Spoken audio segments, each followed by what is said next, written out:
Let me ask you something. When was the last time you felt genuinely good? Not just fine, not distracted, but so good that your body felt at peace. You felt lit up. You felt alive. If it's been a while, you're not the only one. And it doesn't mean you're broken. It doesn't mean that you're missing out or that you're behind. It just means that you've been taught that surviving is your only option, that thriving isn't something that you can obtain in this life. And in this video, I'm going to help you change all of that. Hello, my darlings, and welcome back to the channel for season 2. For those of you who are new here, my name is Ash, and this is a space where you and I get to journey this beautiful thing called life together. So pull up a cozy seat, get something good to drink, because today we're taking a deep dive into the necessity of seeking pleasure. For the longest time, I believed that you were only allowed to experience joy after you hustled. You know, that old adage of, in order to play hard, you have to work hard first. That's such an antiquated idea. And what that does, all that working hard, when it comes time to play hard, you're too burnt out to actually enjoy it. And being burnt out never ever leads to actual satisfaction, to any semblance of joy. If anything at all, burnout buries it. And I definitely don't want that for you. Don't even actually want that for my own worst enemy, who I don't even know who that would be, but irregardless. So the first thing that we need to do is we need to redefine what pleasure is. Pleasure is not laziness. It's not some extravagant luxury. It's an experience that brings about warmth, connection, curiosity, softness, or freedom. Anything that brings you back to a natural state of being. And a part of that process is also understanding that pleasure is medicine. From a biological standpoint, our brains are hardwired to seek and enjoy and pursue pleasure. Our brains are wired to look for the good. That's why scrolling on our phones gives us such a dopamine hit, because we like seeing the likes, we like seeing and connecting with other people. That's why after we do something that we really enjoy, we're almost euphoric. The same is true for our nervous system. When we are doing things that create pleasure within us, whether it's physical, mental, emotional, or spiritual pleasure, our nervous system calms down and gets a chance to reset. From an emotional standpoint, pleasure softens the edges of life because it shows the silver lining, especially when things feel incredibly hard. From a spiritual angle, pleasure brings us back home to ourselves. Pleasure also has the reward of collective repair. What does this mean? It means that as you pursue pleasure, as you enjoy and indulge in the decadence of life, it gives permission to those around you to do and pursue and to seek the same things. Being joyful is not done in a box. It's impossible, because when we are joyful, when we are immersed in pleasure, that energy radiates off of us, and it's so hard to ignore. Your healing by going through and experiencing pleasure contributes to the healing of others, even unintentionally, like the domino effect. Seeking pleasure is incredibly important. It's not just the cherry on top of the cake, it's actually the sugar that's within the cake. It is a fundamental part of what makes life so good, what makes life survivable, what makes life worth living. Pleasure is not an extra part of life. It is essential to it. Our brains need pleasure in order to regulate, to create, and to bond. It is the key to thriving that is often overlooked or ignored and not noticed, when really it's one of the most important pieces of the puzzle. Pursuing and divulging in pleasure also builds our resiliency. A lot of the times when we talk about resilience, we talk about how do we bounce back, or going through tribulations is what makes us stronger. But it's not necessarily the hard stuff that makes us stronger. It's being able to find the goodness in that, to find pleasure and enjoyment throughout that healing process that makes us stronger, that makes us more robust. A life with regular pleasure helps you to bounce back. It helps you to stay creative. It helps you to maintain the fullness of your emotional health. And this is especially important for us women because we tend to take on caregiver roles pretty much in every area of our lives, whether we intend to or not. The world celebrates and honors our labors and our sacrifices. And in the same token, it ignores our humanity. And it ignores how our caretaking roles remove us from our humanity. And pleasure is that piece, that bridge that restores us back to ourselves. In a culture that's built on overworking, on production, and putting ourselves on the back burner, choosing to enjoy life, choosing to pursue pleasure is an act of defiance, and it enhances our ability to lead. Because again, everyone is always watching us. There's always eyes on us at some point. And wouldn't it be easier, or I guess, wouldn't it be better if the eyes that were watching you saw joy instead of drudgery, that saw fulfillment instead of depletion? What about the eyes looking back at you from a mirror? Wouldn't you rather look at yourself and see glowing, radiance, fulfillment? And the best part about pursuing pleasure is that you don't have to wait until everything feels good to feel good. You just have to begin. You just have to start. You just have to do one thing. This is a spiritual practice. It's not a productivity hack. Although there are benefits and there will be more production when you're feeling more fulfilled, but this isn't about that. It's about understanding that enjoying life is valuable, even when nothing of societal value is finished. Let me repeat that again. Enjoying life is valuable, even when societal values are not finished. Think about that for a minute. You pursuing joy and peace and pleasure is more important than meeting the expectations of the value society places on your life. You don't have to accomplish anything to feel good.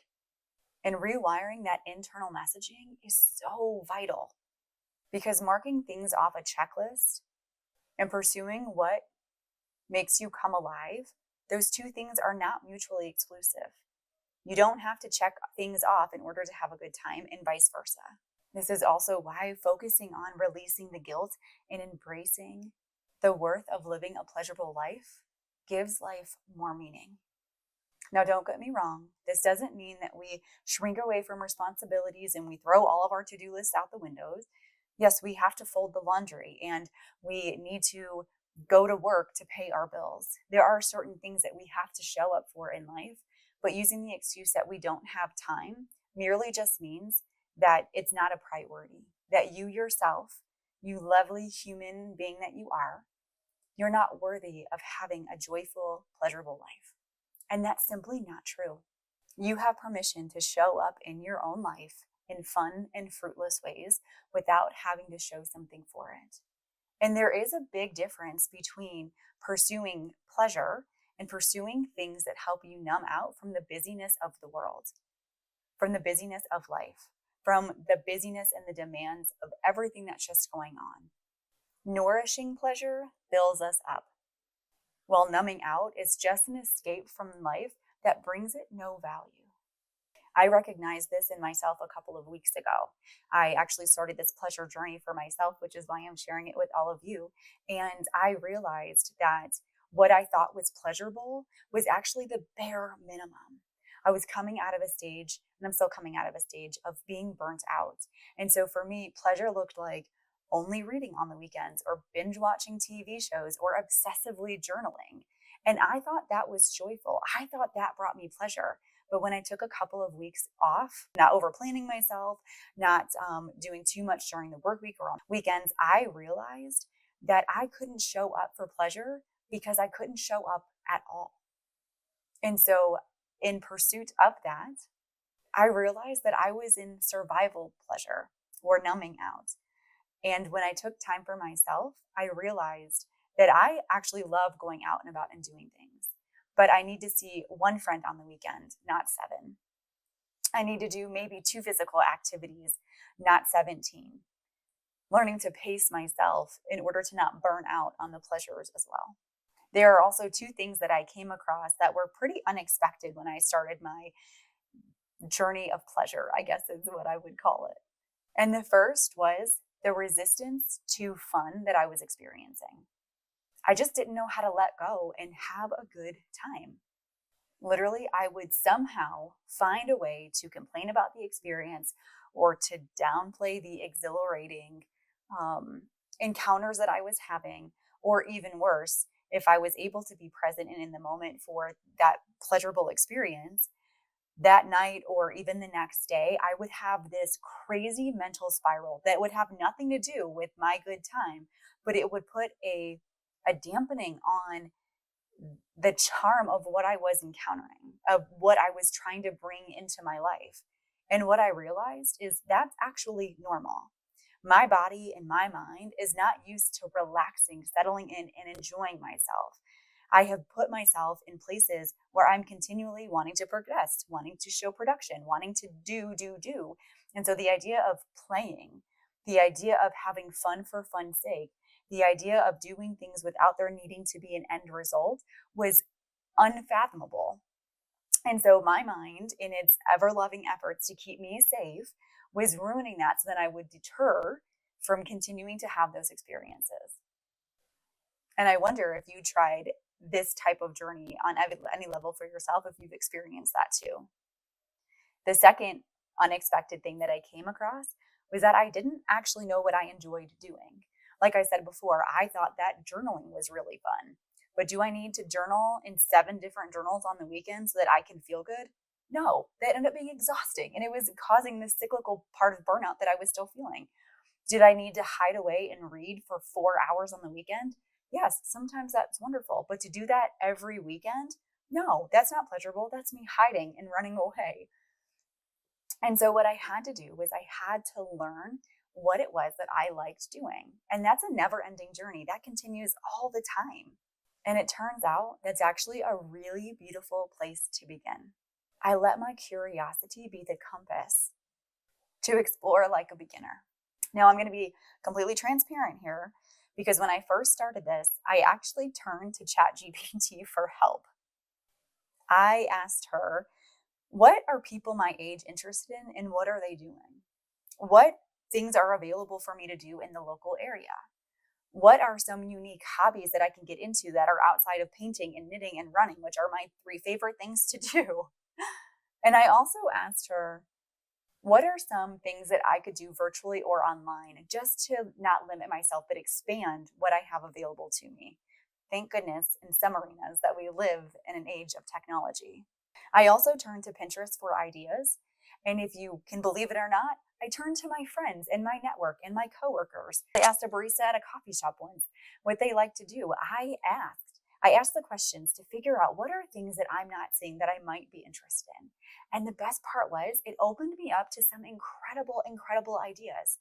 I was invited by a good girlfriend of mine, and she and her husband and their daughter, they went to a local rodeo and they had invited me. And so I went with them. I have been to one rodeo in my entire life, and it was in San Antonio, and it was massive. There were thousands upon thousands of people there. And so it's really more like a show than being able to see what's going on. But this local rodeo, there were like 50 people. And I got to see what it was like for the bull riders or the cowboys to ride the bulls, to hear the crowd, to actually figure out and learn what was going on and how the points added up. I did not know at the beginning of this journey that I enjoyed going to the shooting range or that I come alive walking down my town's first Friday art week or art day, where you can walk down and see all of the local artists come out and display their stuff. But the thing is now I know that these options are available to me. Now I know these are things that I can pursue to have a good time, and I'm not limited. The opportunities to have fun are endless. Pursuing pleasure in your life also holds a deeper purpose because it's not about escaping life. It's about fully inhabiting it. It's about feeling it from head to toe, not missing out on opportunities, not missing out on chances, not missing out on falling in love with life over and over and over again. Real pleasure has depth because it's not about indulgence. It's about being deeply attuned to what feels honest and alive for you. Yes, we should absolutely indulge in pleasure. We should be doing that. But pleasure does not have to be, and it definitely is not, an indulgence all the time. When you're immersed in something that's meaningful for you, you naturally feel inclined to want to serve, to want to help, to want to create, to want to build something outside of yourself in whatever way that looks like for you. And that's where joy and purpose meet to give you a life of meaning. So here's one thing I want to leave with you this week. What is one form of joy that you are reclaiming or are ready to explore? Drop it in the comments or share it with a new friend, because who knows? You might be inspired or you might inspire someone else. Until next time, I'm holding you in the light.